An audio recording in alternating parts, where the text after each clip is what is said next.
Adley accompanies me into the private dining room. The layout is identical to the one that I've been camped out in with Mama, except no windows since this part of the restaurant is on the inside of the Sebastian Center building. Beyond that, the setting is completely different than the one I just left. Mama's dressing room was filled with hustle and bustle and a frenzied energy. Though there are almost as many people here, the mood is laid back and casual. Instead of champagne flutes, there are bottles of expensive whiskey and tumblers in many a hand. I recognize some of the men from events I've been dragged to over the last couple of months, but most are strangers. My eyes easily find the people I know. Holt and Steele, my soon-to-be stepbrothers, are in the corner. Some other Sebastians that I don't know yet by name. Samuel, who has yet to put on his jacket, is on the other side of the room, one leg perched on a chair, his hands animated as he tells some story to faces that don't look familiar. Apparently, it's a funny story because they burst into simultaneous laughter. I also have a feeling it's a dirty story because of one particular gesture that Samuel makes, which I frantically try to unsee while trying to decide if it's better or worse if the story is about my mother. Thankfully, he notices us before the anecdote gets too filthy. Ah, there they are. He takes his foot off the chair and slaps the back of one of the men.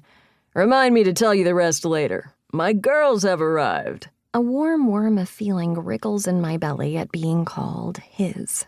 It's weird because I'm not opposed to having a good relationship with him. Adley's welcome to the family threw me off guard, but I'm into it. I've always wondered what it would be like to have siblings. I have room in my heart for that. On the other hand, he may be dead, but I already have a father that I loved desperately, and missing him is a chronic pain in my chest.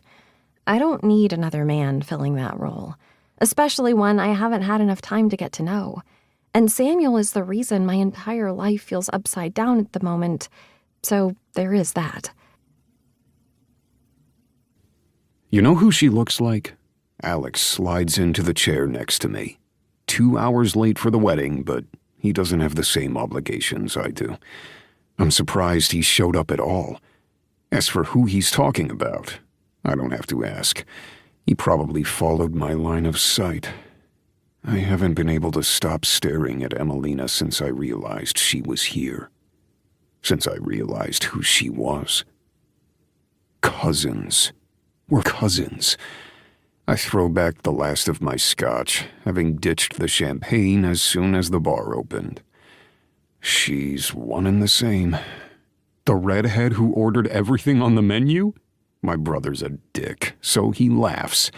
He doesn't know the whole story. I would never have said a word about Emelina if Alex hadn't been at the club that night, too. He pointed her out to me, after all. Not before I spotted her myself, but the point is, he knew who I left with. And the next day, when he razzed me, I had to give him something. So, I implied that it went down the way it should have gone down. The way it could have gone. Told him I left her in the morning and that she ordered room service. Which was possibly more than he needed to know, but I was pissed and needed to vent. Impressed, too. But mostly pissed. It wasn't like I couldn't afford the bill. It was the principle of it. The fact that she'd wanted to punish me, like I was some sort of villain. I wasn't the bad guy. It wasn't my problem that she couldn't see that. What are the odds? Alex strokes his beard. It's as dark as mine, but fuller where